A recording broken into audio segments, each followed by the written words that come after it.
I reconnected with my ex during a break and ghosted my fiancé for weeks. Thought he'd still marry me. But when I showed up, he had plans I never saw coming. I need to tell this story somewhere because I can't tell anyone in real life. Not anymore. They all know anyway. 3 months ago, I, 27F, asked my fiancé, 29M, for a break. We'd been together for years, engaged for 8 months, and our wedding was set for June. Everything looked perfect from the outside. Good careers, nice apartment, families that got along. But I was drowning. Wedding planning is a special kind of HL. Every vendor wants to drain your savings, every relative has an opinion, and my fiancé? He was working 70-hour weeks at his firm. I'd spend hours comparing centerpieces while he'd come home, grunt about his day, and pass out watching TV. When I tried talking about feeling overwhelmed, he'd just transfer more money to the wedding account and say get whatever makes you happy. Money wasn't the effing point. I wanted him to care whether we had roses or peonies. I wanted him to get excited about our first dance song. I wanted to feel like I was marrying someone who saw me as more than just the next checkbox on his life plan. Then my ex posted on Instagram. Just a stupid photo of him at some rooftop bar, but seeing his face hit different. We dated through college, broke up when he moved for a startup job. No drama, just bad time. I found myself scrolling through his profile at 2 a.m. while my fiancé snored beside me. I wasn't planning anything. I swear to God I wasn't. But I commented on one of his posts, just a fire emoji on a photo of his new motorcycle. He'd me immediately. No way. Is this really you? How have you been? We texted for a week before I suggested coffee. Told myself it was harmless. Old friends catch up all the time, right? But sitting across from him at that cafe, watching him laugh at my stories, seeing how his eyes still crinkled the same way, I felt alive again. He asked about the ring. I told him about the wedding dress. He said I looked exactly the same as senior year. I said he looked better that night. I told my fiancé I needed space, not a breakup, just a break time to clear my head before the wedding. He barely looked up from his laptop. Whatever you need. He said, take your time. No fight, no questions. Just acceptance. It pissed me off more than if he'd yelled. I moved in with my friend for what I said would be a week or two. That first night of freedom, my ex texted asking if I wanted to grab drinks. Just to continue catching up. 1 drink became 4. His hand on my lower back as we left became his lips on mine in the Uber. We shouldn't, I whispered. You're right, he agreed, then told the driver his address instead of mine. I won't lie and say I regretted it immediately. That first night was everything I'd been missing. Passion, urgency, someone who couldn't keep their hands off me. Someone who made me feel wanted instead of scheduled. He traced my tattoo, the one I got after we broke up, and said he'd thought about me every time he saw a girl with one like it. The guilt came later in the morning, but I pushed it down. We were on a break. I wasn't technically cheating. And besides, my fiancé hadn't even texted to check on me. One night became a week of nights. I'd ignore my fiancé's daily hope you're doing okay texts while getting dressed in my ex's bathroom. I told my friends I was staying at my mom's. Told my mom I was at my friend's. Told myself I deserved to feel this way before settling into marriage. My ex made me feel 22 again. Spontaneous weeknight adventures. Sex that left bruises. Actual conversations about something other than 401ks and mortgage rates. He'd play guitar while I cooked breakfast in his shirt. He introduced me to his co-workers at happy hour as an old friend. That should have been my first red flag. 3 weeks in, I tried to have the talk. Where was this going? What were we doing? He laughed and pulled me into his lap. Let's not complicate things, he said. We're having fun, aren't we? I let him distract me with his hands, but the doubt crept in. He never posted photos of us. Never made plans more than a day ahead. When I left clothes at his place, they'd be in a neat pile by the door next time. After a month, he sat me down. Said he cared about me, but wasn't looking for anything serious. He was seeing other people. Thought I knew we were just catching up for old time's sake. I called in sick to work and cried for 2 days straight. The kind of ugly crying where you can't breathe. Not because I loved him. I realized I didn't, not anymore. But because I torched my entire life for a fantasy. For a man who saw me as nostalgic pussy. I texted my fiancé. Said I'd done a lot of thinking and was ready to come home. Held my breath waiting for questions, accusations, anything. Thank God, he replied. I've missed you so much. Come home, baby. That was it. When I walked through our apartment door, he pulled me into the kind of hug that makes you feel safe. Kissed my forehead. Said he'd kept my side of the bed exactly how I liked it.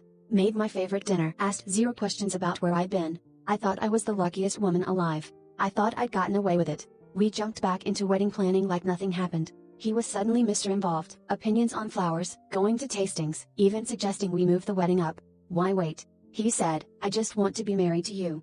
My guilt became this constant stomachache, but I pushed through, told myself I'd be the best wife to make up for it. He'd never know, and what he didn't know couldn't hurt him. I'd take it to my grave. 2 weeks before the wedding, he surprised me with a weekend trip to look at houses. Want our kids to have a yard, he said, kissing my hand as he drove. That night in the hotel, he was different, more intense. Kept looking at me like he was memorizing my face. "I love you," he said after. "Whatever happens, remember that I loved you." Weird thing to say, but I was too happy to care. We were getting married. I'd won. The rehearsal dinner was last night. I spent all morning at the salon, hair perfect, nails done, wearing the dress he'd said made me look like a goddess. My mom cried when she saw me. Said I'd never looked happier. I showed up to an empty restaurant. Just the hostess, looking confused. "The reservation was cancelled this morning," she said. I called him. Straight to voicemail. Texted. Nothing.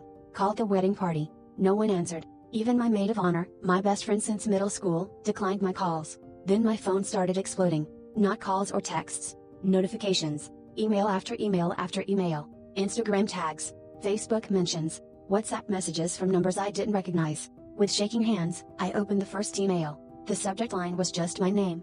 It was a forward. From him. To everyone. Everything. Screenshots of every text I'd sent my ex, photos, ones I didn't know existed. Me entering his building. Leaving in the morning. Kissing him outside bars. Timestamped. Date stamped. Audio recordings. My voice, clear as day, telling my ex that my fiancé was boring, that he treated me like a business merger, that the sex was scheduled and predictable, that I faked it most of the time. More screenshots. Me lying to my friends about where I was. The Uber receipts to my ex's address. The lingerie purchases on our joint credit card. And then the worst part. A video. Not a sex tape, thank God, but almost worse. Me and my ex at his place, clearly post-sex, laughing about how clueless my fiancé was. How he'd probably cry if he knew. My ex asking if I felt guilty. Me saying, what he doesn't know won't hurt him. He's too focused on work to notice anyway. The email list. Jesus Christ, the email list. My parents. His parents. My siblings. Our entire friend, my boss, my co-workers, the wedding vendors, the effing photographer, his ex, the one I'd always been jealous of, the lawyer with the perfect hair who he dated before me, the one I used to mock for being too uptight for him. I stood in that empty restaurant foyer, watching my life explode in real time. My mom texted, "Don't contact me." My dad, "You are no daughter of mine." My boss, "Don't bother coming in Monday. We'll mail your things." My maid of honor sent one line, "I can't believe I defended you when he asked if you were cheating. He asked me and I said you'd never F you." The joint account was empty. All of it. The wedding fund, our savings, everything legally his since he deposited most of it. The bank confirmed when I called in hysterics. I went to our apartment. He didn't work. Locksmiths said the locks were changed that morning. Building manager had a notarized letter saying I was no longer a resident. All my stuff was supposedly in a storage unit. He paid for 1 month. I'm writing this from a Best Western on the highway. Still in my rehearsal dress because my clothes are in that storage unit and I can't face getting them yet. I've thrown up 4 times. My phone won't stop buzzing with notifications. I'm too scared to read. And the twist of the knife? His Instagram story posted an hour ago. Him and his ex, that effing lawyer, on a beach somewhere, her hand on his chest, showing off a ring. The caption. "When you know, you know." #engaged. The comments are full of our mutual friends congratulating them. Friends who won't return my calls. I keep thinking about what he said in that hotel room. Whatever happens, remember that I loved you. Past tense. He already knew. He'd probably already bought her that ring. I destroyed my life for a month of feeling desired. Threw away a man who loved me for one who didn't even save my number. And the worst part? Update 1. Posted 5 days later. I wasn't going to update. Honestly, I've been too busy trying not to die, but I'm drunk in this SHT motel room and keep reading your comments, so F it. First, to everyone calling me names, I get it. I'm trash. Oh, whoa. I'm narcissistic BCH. Whatever makes you feel better about your own relationships. But to the few who showed even a gram of sympathy, thank you. You kept me from doing something permanent. Let me fill in some blanks because apparently my ex-fiancé did his homework better than the FBI. Yes, he knew the whole time. His best friend reached out yesterday, the only person from our life who has told me the full story because he felt bad about his part in it. Turns out when I asked for a break, my fiancé immediately knew something was up. I'm not as good an actress as I thought. He hired a PI and private investigator, like we're in some noir movie within 3 days. The PI had photos of me and my ex together. Instead of confronting me, he let me hang myself. But here's the part that makes me want to scream. He wasn't even hurt. His friend showed me texts between them. My fiancé was laughing about it. Laughing. Said he'd been looking for an exit, but didn't want to be the bad guy who called off the wedding. I handed him the perfect down. He'd been texting his ex for months. Months. Before I ever even thought about mine. They'd been meeting for lunches I didn't know about. She'd been helping him with a work case. He was already halfway out the door and I gave him the excuse to run through it. So while I was sneaking around feeling guilty, he was documenting everything and planning his escape. That weekend trip to look at houses. He was showing the PI where to follow us. The romantic dinner recording device in his pocket. Every sweet moment in those last weeks was him building evidence. The friend told me something else. My fiancé never loved me. Not really. He loved the idea of good family, stable job, looked good at company events. I was a checkbox on his life plan, just like I accused him of treating me.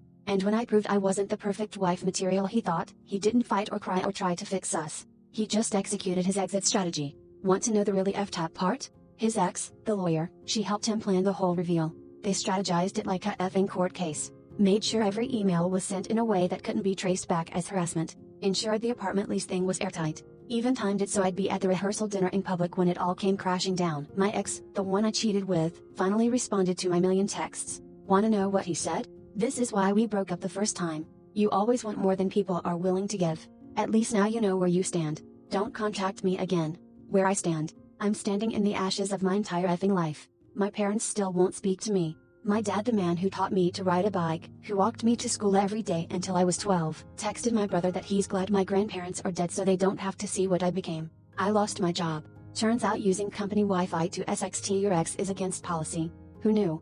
I'm burning through my meager personal savings just to stay in this motel. Can't get an apartment because my credit is tied up in the place I can't access. Can't stay with friends because I don't have any anymore. My college roommate, the girl who held my hair when I was sick, who I've traveled the world with, posted on Facebook that she's cleaning out the toxic people in her life with a photo of her throwing away a picture of us. 67 likes. All mutual friends. But here's what really haunts me. He sent those emails at exactly 7:03 p.m. I looked it up. That's the exact time I sent my first text to my ex 1 month and 13 days earlier. He planned the destruction of my life down to the effing minute. I've started applying for jobs in other cities. Retail, food service, anything. My marketing director title means SHT when you've been fired for cause. LinkedIn shows me every time someone views my profile and doesn't connect. It's like watching people drive by a car accident. The storage unit had all my things, neatly packed. He'd even included the framed photos of us, face down.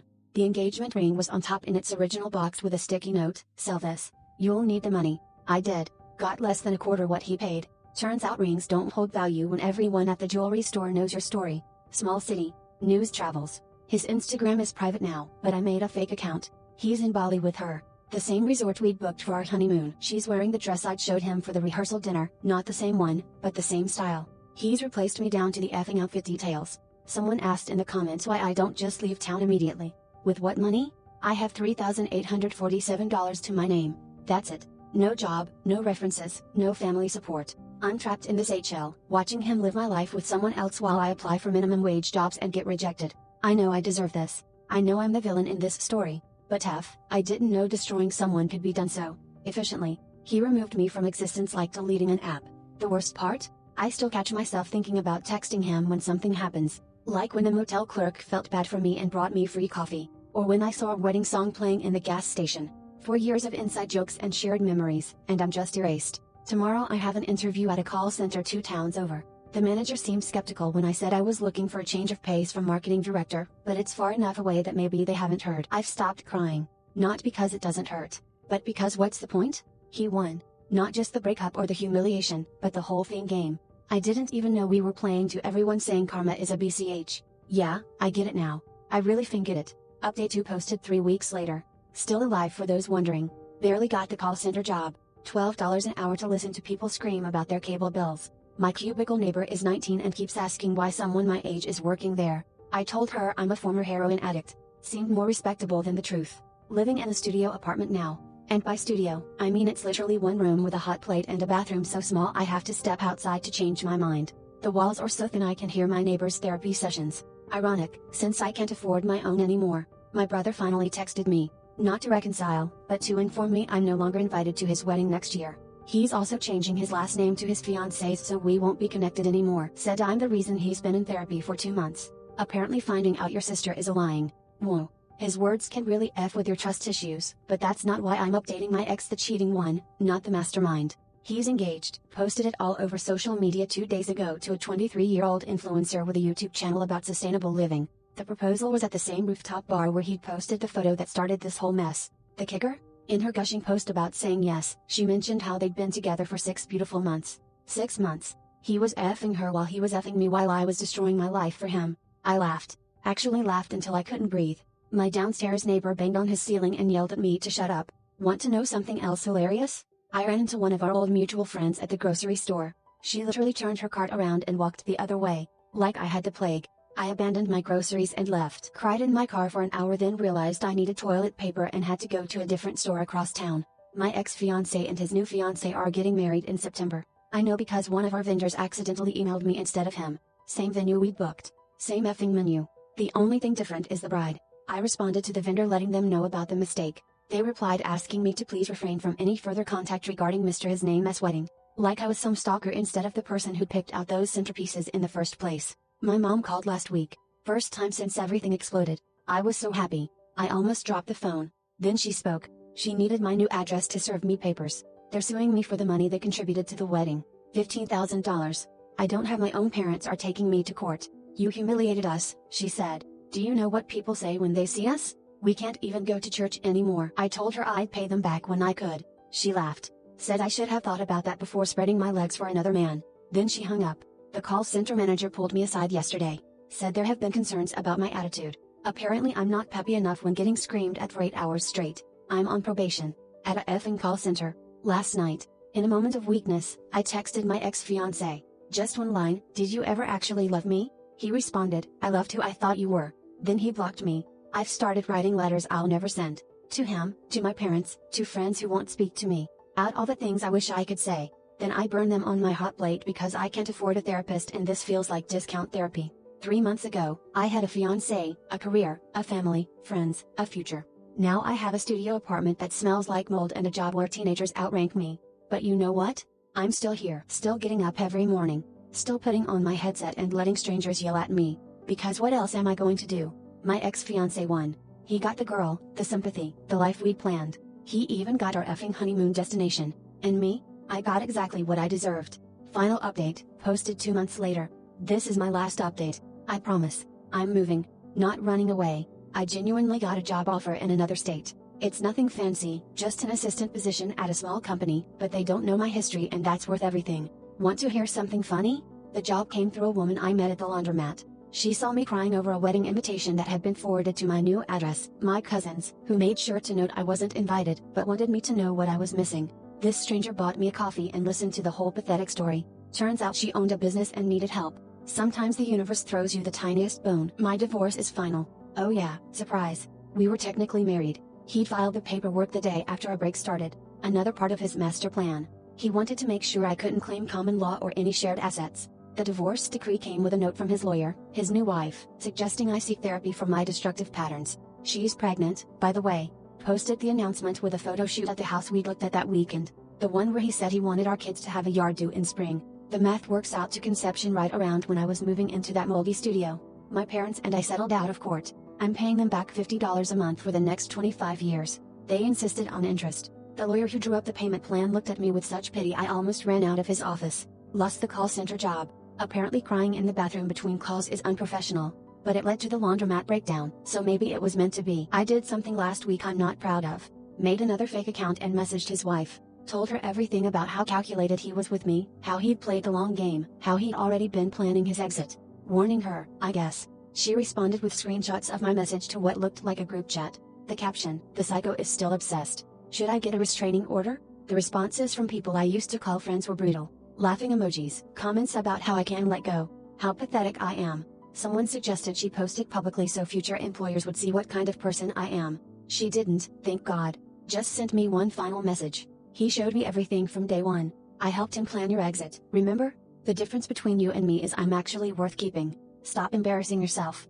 That's when it finally hit me. Really hit me. I've been treating this like some tragedy that happened to me. Poor me, I got caught cheating and lost everything. But I did this. Every single choice was mine. I asked for the break. I reached out to my ex. I walked into his apartment. I lied and schemed and thought I was so effing clever. And when I got caught, I've spent months crying about the consequences instead of actually learning anything. My new job starts in 2 weeks. It's 2,000 miles away from here. I'm selling everything that doesn't fit in my car, which isn't much. My cousin, the only family member still speaking to me, barely, agreed to let me crash on her couch until I find a place. I deleted all my social media, changed my phone number. I'm starting over with nothing but the knowledge that I'm capable of destroying everything I touch if I'm not careful. To everyone who called me names, who said I deserve this, you're right. To the few who showed kindness, thank you. Your comments kept me alive some nights. To anyone reading this who's thinking about cheating, don't. Just effing don't. If you're unhappy, leave. If you want someone else in your relationship first, the temporary thrill isn't worth becoming the worst version of yourself.